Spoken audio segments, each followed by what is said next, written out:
June 4 తర్వాత చంద్రబాబు లోకేష్ రాజకీయాల నుంచి తప్పుకోవాల్సిందే అంటున్నారు మంత్రి అంబటి రాంబాబు. రాజకీయాలకు లోకేష్ కనీసం అర్హత కూడా సాధించలేదన్నారు. 3 కోటి మంది ఏకమైనా సరే జనం గుండెల్లో జగన్ ముద్రను చెరపలేరన్నారు. ప్రజాగళం సభలో మైకు మూగబోవడం అపశకునం కాదా అని ప్రశ్నించారు. చిలకలూరిపేట సభలో కుర్చీలన్నీ ఖాళీగానే ఉన్నాయి. టీడీపీ, జనసేన, బీజేపీ కూటమికి ప్రజాదరణ లేదన్నారు మంత్రి అంబటి రాంబాబు.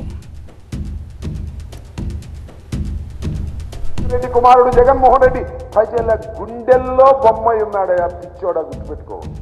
5 సంవత్సరాల పరిపాలనలో ప్రజలకు మేలు చేసి 30 లక్షల మందికి పట్టాలిచ్చి సంక్షేమ కార్యక్రమాలు నిర్వహించి ప్రజల గుండెల్లో బొమ్మలా నిలిచిపోయినటువంటి వ్యక్తిని చెరపటం నీకు సాధ్యపడిద్దాని అడుగుతా ఉన్నా. 3 కాదు 3 కోటి మంది ఏకమైన జగన్మోహన్ రెడ్డి గారు ప్రజల గుండెల్లో ఏర్పాటు చేసుకున్నటువంటి చిత్రాన్ని చెరపలేరెవరు? అది నువ్వు చూస్తావు, తొందరలో చూస్తావు.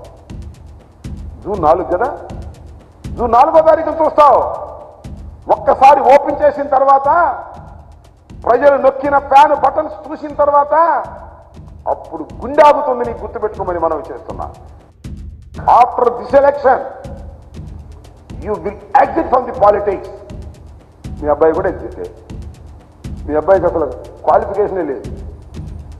పాలిటిక్స్లోకి రావడానికి ఇంతవరకు క్వాలిఫై కాలేదు, ఎక్కడ గెలవలేదు, మినిమం క్వాలిఫికేషన్ లేదు. ఇంటర్మీడియట్ కావాలంటే 10th క్లాస్ పాస్ అవ్వాలిగా, ఎంబీబీఎస్ చేయాలంటే ఇంటర్మీడియట్ బైపీసీ పాస్ అవ్వాలిగా. అయ్యేది క్వాలిఫికేషన్ లేవు. ఒకసారి మంత్రి అయ్యాడు, ఇంతవరకు క్వాలిఫికేషన్ సంపాదించలేదు. సో ఆఫ్టర్ దిస్ ఎలక్షన్ రా Chandrababu Naidu garu will exit from the politics.